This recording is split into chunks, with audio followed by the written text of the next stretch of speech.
Muchas gracias por la invitación. Perdón por el retraso, me fui a la rectoría de la UAM Xochimilco y entonces por eso me tardé. Pero bueno, yo les voy a hablar, me pidieron hablar de transporte no motorizado, básicamente todo lo que tenga que ver con el tema de cómo nos movemos con nuestra propia energía, ya sea a pie, o en bicicleta o silla de ruedas, etcétera.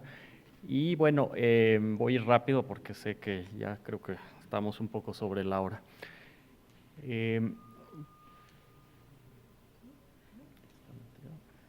bueno, si no, algunos de los, digamos, nada más para, ya creo que se ha tocado bastante aquí, algunas de las externalidades o los problemas que buscamos resolver tienen que ver con derivados del transporte urbano, es desde luego el tema ambiental, el hecho de que hay muchas dificultades para los más vulnerables, que es de lo que más les voy a hablar, el tema de los accidentes, que se ha vuelto un tema de salud público, la congestión, el tiempo que perdemos transportándonos, y derivado de eso tiene que ver mucho el transporte público de mala calidad que en la mayoría de las ciudades hay, y el aumento, digamos, el privilegio que le hemos dado al uso del automóvil. Las 4 líneas que nosotros trabajamos, que bueno, ya se ha mencionado aquí, es el crecimiento urbano, hacerlo realmente planeado. Desde luego el transporte público de calidad, que seguramente ya se mencionó también, y también desalentar inclusive el uso del automóvil. Las ciudades que han avanzado más, no nada más proveen de alternativas, sino que buscan volver el uso del automóvil, ya sea reduciendo espacio, volviéndolo más costoso, en fin, y desde luego dando muy buenas opciones. Y la cuarta es facilitar, impulsar el transporte no motorizado, ¿no? Algo muy importante es que estas políticas funcionan mejor cuando están integradas, es cuando realmente se crean sinergias, ¿no? El caminar y el uso de la bicicleta, lo que es el transporte no motorizado, bueno, en realidad esto no es un lujo, digamos, de ciudades europeas, sino en realidad es algo muy básico, tiene que ver con cómo nos movemos, todos somos peatones, inclusive aunque tengamos que llegar al auto, al transporte público, entonces la calidad del espacio público y del urbanismo finalmente está muy relacionado con la facilidad y qué tanto podemos proveer de buenas condiciones para el transporte no motorizado. Algo que es importante, bueno, pues creo que todos cuando caminamos vemos este tipo de cosas, de repente una coladera rota, un desnivel en una banqueta, perdón, no, este, el, es que se está yendo para atrás. Ah, ok. Lo que les decía, digamos, aquí el desnivel entre una banqueta y otra, digamos, para alguien que, no sé, una carriola, una silla de ruedas, una gran diferencia. O el hecho de que haya una coladera, bueno, pues esta coladera, esta foto la tomé ya hace como 8 meses y si hubiera estado en la calle, digamos, donde ruedan los vehículos ya se hubiera arreglado, ¿no? Y sigue así, ¿no? Entonces, ese tipo de cosas o vallas que podamos tener en la banqueta, todo eso hay que tomarlo en cuenta, ¿no? Son detalles que parecen pequeños, pero en realidad, por ejemplo, el hecho de que en Reforma, que es una de las avenidas más importantes, tenga eh, una señalización para silla de ruedas, cuando pues en realidad bajarse y luego cruzar, yo creo que aquí en sillas de ruedas está más que difícil, ¿no? Entonces, este tipo de cosas, en realidad el estándar de diseño que debemos de buscar es que alguien, una persona con su bebé en una silla, en una carriola, se pueda mover de manera directa, segura, cómoda a lo largo de la ciudad, ¿no? Y bueno, pues esos son los detalles que luego fallan, ¿no? Eh, bueno, y otras veces esos detalles no son tan pequeños, ¿no? Aquí este es en Revolución y Altavista, donde pues los ingenieros de tránsito recortaron el camellón para darle carril a la izquierda del flujo vehicular y bueno, dejaron este muy pequeño camellón, ¿no? Y bueno, y esta intersección tiene muchos problemas, también tiene muchos accidentes y atropellamientos, no es casual, ¿no? De alguna manera entonces hay que ver dónde están las prioridades, ¿no? Entonces, bueno, la pregunta es esto, ¿qué tipo de ciudad queremos a futuro? Y bueno, algunas fotos de esto ya cambió, pero bueno, cuando estaba construyendo el segundo piso, pues yo creo que está claro, ¿no? Siguiente, esta es una de, por ejemplo, de cuánto se está gastando en el 2008, cuánto se gastó de infraestructura vehicular versus peatonal, y acaba siendo pues el 12%, ¿no? Y bueno, se ve reflejado, ¿no? Por ejemplo, el tema de los atropellamientos, como decía, es algo que hay que ocuparse. Es un índice que se da por cada 100,000 habitantes y el Distrito Federal pues no está en tan buena en comparación con otras ciudades. Por ejemplo, Bogotá hace 15 años tenía unos índices mayores y fue a través de campañas de un fondo que crearon de seguridad vial, que mejorando la infraestructura y las sanciones es como se logró disminuir estos índices. Bueno, esto es para ver si todavía están despiertos. ¿Cuál cruce les parece mejor, el A, el B o el C?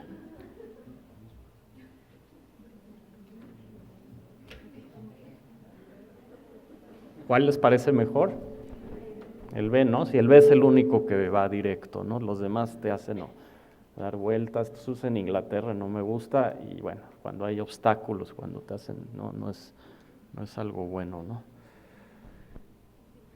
Bueno, algunos, digamos, principios. El mejoramiento peatonal generalmente es simple, digamos, no se requiere, no es ciencia nuclear, es relativamente simple, se requiere más bien observación, obras puntuales, depende mucho del lugar, no hay recetas, digamos, cada cruce, por ejemplo, tiene una propia dinámica, y lo que es importante es que sea a escala humana, ¿no? Y que alguien se ocupe. Por ejemplo, las delegaciones, creo que es muy importante, las calles secundarias, no hay poca, ¿quién defiende los derechos de los peatones, ¿no? Ahí tenemos oficinas para muchas cosas, pero no para en las secretarías de transportes, pocas veces tenemos representación institucional, ¿no?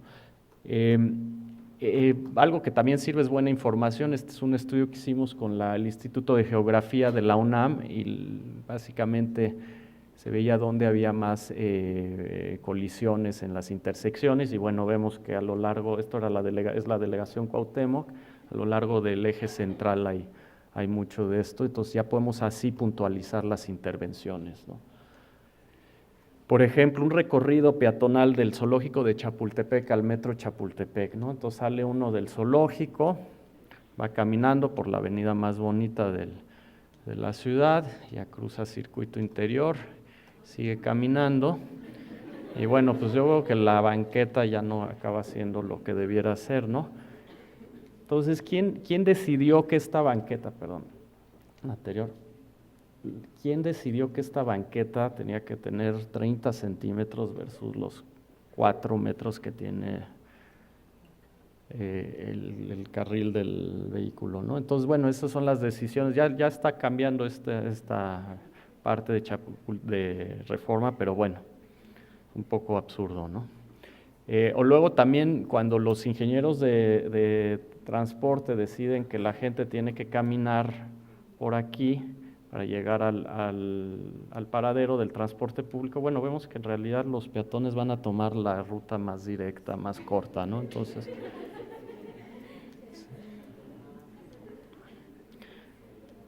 bueno, un poco lo que decíamos de la evolución a la ciudad. Yo creo que antes sí era, obviamente cuando se hizo todo lo del automóvil, digamos el automóvil cuando nació, se popularizó, pues tenía mucho más sentido hacer vialidades, ¿no? Y poco a poco se fue haciendo un equilibrio más hacia movilidad, y ahora buscamos más cómo hacerlo más accesible, cómo acercar las actividades, cómo reducir los kilómetros recorridos. Creo que sería el gran tema futuro en cuanto a movilidad. Las prioridades, bueno, peatones y personas hay que revertir de lo que actualmente es. Parece que actualmente hacemos más pensando en cómo priorizar la movilidad en automóvil, y más bien tendría que ser al revés, como están ahí las prioridades, ¿no? Para esto se necesita una escala más humana, diferente cuando diseña alguien pensando en grandes avenidas, en velocidades, pues son más como del lado izquierdo, mientras que contacto humano se da pensando en proximidad. Esta es, por ejemplo, una intersección que desafortunadamente todavía no se arregla, pero es un tipo de propuesta que hicimos para Insurgentes y Río Miscuac, y básicamente hay mucho asfalto y es muy incómodo para los peatones cruzar, ya que cuando alguien empieza a cruzar, primero tiene que esperar obviamente que este semáforo esté en rojo, entonces ya empieza a cruzar, pero tiene que tener cuidado que no den vuelta a la derecha. Luego, bueno, el eje 8 también, aquí hay mucha velocidad de los autos girando. Y entonces, por ejemplo, después de analizarlo en mediodía con un especialista, digamos, llegamos a la conclusión que se podría arreglar así, ¿no? O sea, digamos, rellenando las banquetas, haciendo los cruces directos, buena señalización. Inclusive pues había unas cosas que no tenían mucho sentido, ¿no? Que estuvieran como esa doble bifurcación en el eje 8. Bueno, ahora no todo es malo, obviamente ha habido buenas iniciativas, nosotros hemos ayudado en la Ciudad de México y en otras ciudades, aunque nada voy a hablar ahorita del DF. Creo que el centro histórico se ha hecho un programa bastante interesante de revitalización, de crear algunas calles peatonales, de regresar a que gente viva en el centro histórico. Creo que ha sido un programa exitoso de esta administración que debe continuar, igual lo de reforma los domingos, la gente, digamos, se cierra los autos y se abre a que la gente vaya en bici, patines y demás, ¿no? Y creo que, bueno, tiene que venir acompañado de las cuestiones como infraestructura, como ciclovías y cosas así para que el usuario se sienta muy seguro, ¿no? También el sistema de bicis públicas, pues has tenido un crecimiento importante, ya va a acabar este año con 4,000 bicis, lo vuelve de los más grandes, es un sistema automatizado, tiene el objetivo de tener a 75,000 inscritos y bueno, esto da 27,000 viajes diarios, ¿no? Obviamente está muy confinado a una cierta zona de la ciudad, sería interesante ampliarlo a otros lugares, pero ha sido exitoso. En parte tiene que ver, yo creo que con su buena imagen, digamos, se invirtió seriamente en la comunicación y que no se viera la bicicleta como un vehículo para quien no puede acceder a un auto, sino realmente como un vehículo que nos puede servir y que trae muchos beneficios, ¿no? El tema de la seguridad, cuando empezamos había muchas dudas sobre si se iban a robar las bicicletas, si iba a haber vandalismo, y la verdad es que ha habido muy poco, así como accidentes, ¿no? Obviamente tiene que ver con que te piden un tipo de tarjeta de crédito, de débito para darte de alta, pero bueno, yo creo que es una experiencia positiva de que también cuando se da buenas opciones, la ciudadanía está dispuesta a tomarlas y a hacer buen uso de ellas, ¿no? Algo importantísimo, digo, con todo y que fue en una zona particular y se debe extender a otras, creo que lo que es muy positivo es que hay mucha intermodalidad, digamos, hay mucha interconexión con las estaciones del metro, metrobús, entonces eso hace los viajes mucho más atractivo para alguien pensar en tomar transporte público y luego tomar el sistema de bicis, ¿no? Y es interesante que 37% de los usuarios lo usan para viajes laborales, ¿no? Cuando antes la bicicleta se pensaba más como un vehículo o como algo para hacer deporte o recreativo, ¿no? Y 58% dicen haber sustituido un viaje en auto. Algo bueno también en cuanto a género, 28% de los usuarios son mujeres, mientras que en el resto de la ciudad los viajes nada más son el 13%, entonces eso habla bien, yo creo que también hacerlo más atractivo.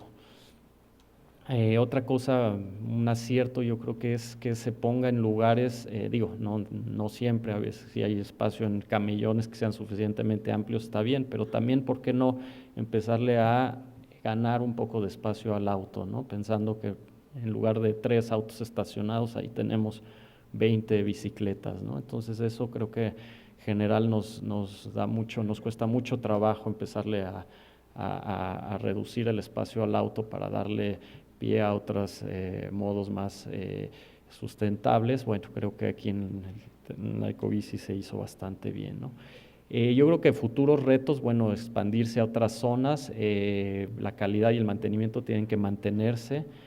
pensar también en que todo esto no es nada más de bicicletas, el peatón es igual importante, pensar en programa de recuperación de banquetas, de cruces seguros, de buena señalización, buena iluminación, el tema de aplicar la ley en la convivencia vial y la educación, y también ligarlo con el tema de salud, además de obviamente ambiental que ya está, pero también a nivel de obesidad, lo que mencionaba Guillermo, yo creo que es muy importante también tener una ciudadanía más activa. Y bueno, finalmente yo creo que algo que mencionado no es tanto un problema, la solución del transporte urbano no es tanto un problema técnico, hay gente, hay instituciones, aquí están muchas de ellas que tienen excelente nivel técnico e investigación. Yo creo que tampoco es tanto un tema de recursos económicos, ya que pues, también poco, digo, hay una país y las ciudades tienen recursos, más bien tiene que ver con